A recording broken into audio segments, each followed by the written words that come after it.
ಜಾಗತಿಕವಾಗಿ ಅಸ್ಥಿರತೆ ಕಾಡಿದಾಗ ಜಗತ್ತಿನ ಎಲ್ಲಾ ದೇಶಗಳು ಚಿನ್ನವನ್ನ ಕೊಳ್ಳುವುದು ಸಾಮಾನ್ಯ ವಿಷಯ. ಹೌದು, ಜಾಗತಿಕವಾಗಿ ಅನಿಶ್ಚಿತತೆ ಎಷ್ಟು ದೊಡ್ಡ ಮಟ್ಟದಲ್ಲಿದೆ ಅಂದ್ರೆ ನಿತ್ಯ ಚಿನ್ನ ಮತ್ತು ಬೆಳ್ಳಿಯ ಬಗ್ಗೆ ಮಾತುಕತೆ ಹೆಚ್ಚಾಗಿದೆ. ಚಿನ್ನದ ಓಟ ಮುಂದುವರೆದಿದೆ. ಇನ್ನು ಬೆಳ್ಳಿಯ ವಿಚಾರಕ್ಕೆ ಬರುವುದಾದ್ರೆ, ಬೆಳ್ಳಿ ಅನ್ನೋ ಲೋಹಕ್ಕೆ ಯಾಕಿಷ್ಟು ಡಿಮಾಂಡ್? ಚಿನ್ನಕ್ಕಿಂತ ಹೆಚ್ಚಿನ ವೇಗದಲ್ಲಿ ಇದು ತನ್ನ ಮೌಲ್ಯವನ್ನ ಹೆಚ್ಚಿಸಿಕೊಳ್ತಿರುವುದಾದ್ರೂ ಯಾಕೆ? ಭವಿಷ್ಯದ ದೃಷ್ಟಿಯಿಂದ ಬೆಳ್ಳಿಯಲ್ಲಿ ಹೂಡಿಕೆ ಮಾಡುವುದು ಎಷ್ಟು ಸರಿ ಅನ್ನುವಂತಹ ಪ್ರಶ್ನೆಗಳು ಉದ್ಭವಿಸಿದೆ. ಬೆಳ್ಳಿ ಈ ವರ್ಷಗಳಲ್ಲಿ ವಿಶ್ವದಾದ್ಯಂತ ಹೆಚ್ಚು ಮಹತ್ವ ಪಡೀತಾ ಇದೆ. ಇದಕ್ಕೆ ಇಂತಹದ್ದೇ ಅಂತ ಕಾರಣಗಳನ್ನು ನೀಡುವುದು ಅಸಾಧ್ಯ. ಬೆಳ್ಳಿ ಒಂದು ಅಪರೂಪದ ದ್ವೈತ ಸ್ವಭಾವದ ಲೋಹ. ಮೌಲ್ಯದ ಸಂಗ್ರಹ ಒಂದು ಕಾರಣವಾಗಿದ್ರೆ, ಆಧುನಿಕ ಕೈಗಾರಿಕೆಗಳಿಗೆ ಅತ್ಯವಶ್ಯಕವಾದ ಕೈಗಾರಿಕಾ ಲೋಹ ಕೂಡ ಇದೇ ಬೆಳ್ಳಿ. ಎರಡೂ ಗುಣಗಳು ಬೆಳ್ಳಿಗೆ ಹೊಸ ಮಹತ್ವವನ್ನ ತಂದುಕೊಟ್ಟಿದೆ. ಚಿನ್ನದಂತೆ ಬೆಳ್ಳಿ ಸಾವಿರಾರು ವರ್ಷಗಳಿಂದ ಮೌಲ್ಯದ ಸಂಕೇತ.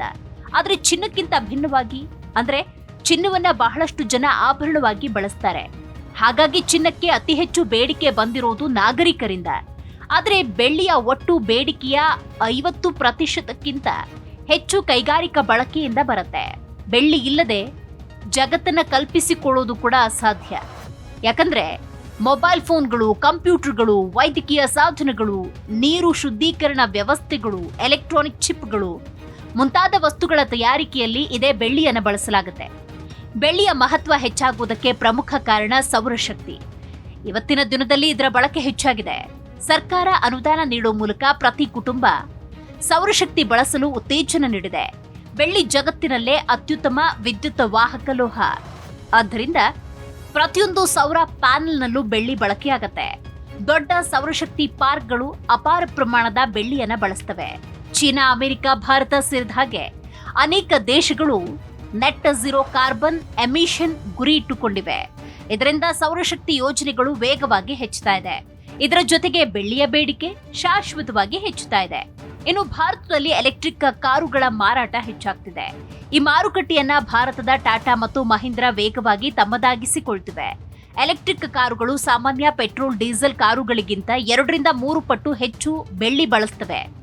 ಇದಕ್ಕೆ ಪ್ರಮುಖ ಕಾರಣ ಬ್ಯಾಟರಿ ಮ್ಯಾನೇಜ್ಮೆಂಟ್ ಸಿಸ್ಟಮ್, ಸೆನ್ಸಾರ್ಗಳು, ಪವರ್ ಕಂಟ್ರೋಲ್ ಯೂನಿಟ್ಗಳು. ಇದಿಷ್ಟೇ ಅಲ್ಲದೆ ಇವಿ ಚಾರ್ಜಿಂಗ್ ಸ್ಟೇಷನ್ಗಳು, ಸ್ಮಾರ್ಟ್ ಗ್ರಿಡ್ಗಳು, ಇವೆಲ್ಲಕ್ಕೂ ಬೆಳ್ಳಿ ಅತ್ಯವಶ್ಯಕ. ಜಗತ್ತು ನಿಧಾನವಾಗಿ ವಿದ್ಯುತ್ ಆಧಾರಿತವಾಗುವತ್ತ ಸಾಗ್ತಾ ಇದೆ. ಹೀಗಾಗಿ ಮುಂದಿನ ದಿನಗಳಲ್ಲಿ ಬೆಳ್ಳಿಯ ಪಾತ್ರ ಇನ್ನೂ ಹೆಚ್ಚಾಗಲಿದೆ. ಅದು ಚಿನ್ನವನ್ನ ಕೂಡ ಹಿಂದಿಕ್ಕಬಹುದು. ಇನ್ನು ಹೂಡಿಕೆಯ ವಿಚಾರಕ್ಕೆ ಬರುವುದಾದ್ರೆ, ಬುದ್ಧಿವಂತ ಹೂಡಿಕೆದಾರ ಎಲ್ಲಾ ಹಣವನ್ನ ಒಂದೇ ಕಡೆ ಹೂಡಿಕೆ ಮಾಡೋದಿಲ್ಲ. ಷೇರುಗಳು, ಬಾಂಡ್ಗಳು, ರಿಯಲ್ ಎಸ್ಟೇಟ್ಗಳ ಜೊತೆಗೆ 5-10% ಬೆಳ್ಳಿ ಸೇರಿಸಿಕೊಳ್ಳೋದು ಅನಿವಾರ್ಯ ಎನ್ನುವಂತಾಗಿದೆ. ಇದರಿಂದ ಅಪಾಯ ಕೂಡ ಕಡಿಮೆ. ಅಸ್ಥಿರತೆಯ ಸಮಯದಲ್ಲಿ ಸಮತೋಲನ ಕೂಡ ಸಿಗುತ್ತೆ. ಇದಕ್ಕಾಗಿಯೇ ದೊಡ್ಡ ಹೂಡಿಕೆಯ ಸಂಸ್ಥೆಗಳು ಬೆಳ್ಳಿಯನ್ನ ತಮ್ಮ ಪೋರ್ಟ್ಫೋಲಿಯೋದಲ್ಲಿ ಸೇರಿಸಿಕೊಳ್ತಿವೆ.